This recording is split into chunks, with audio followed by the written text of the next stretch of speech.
Have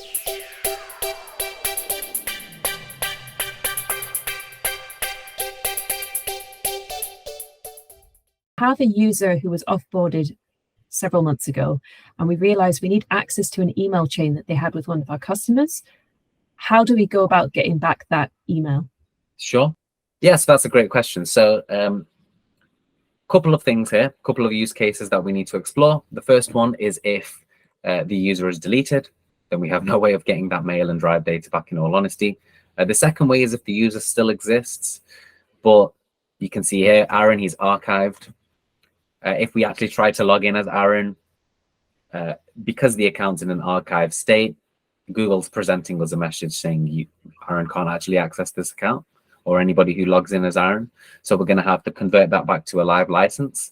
But ultimately, that may pose a problem because customers may not have spare live licenses, because they have to negotiate with Google how many they get per year on an annual basis. But how do we solve this problem? So us as a company, SaaS offering, we have a module called Automate.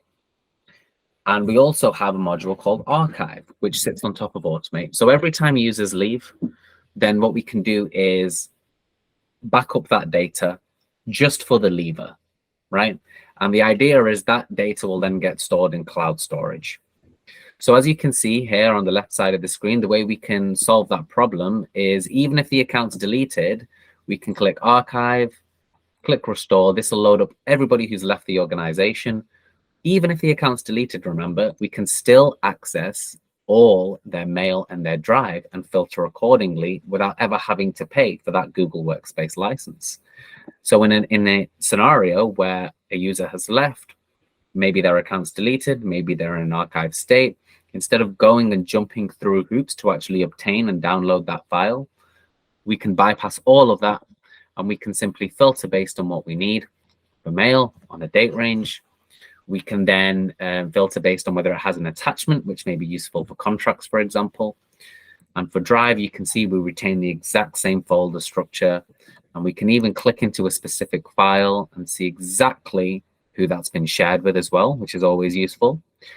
And instead of downloading, IT admins hate downloading mailbox files, actual files, figuring out where to store them.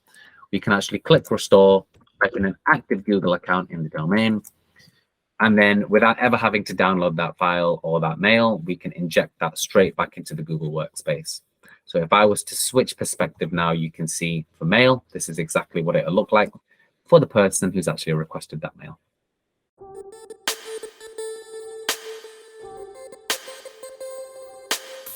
Thank you for choosing Cloud M.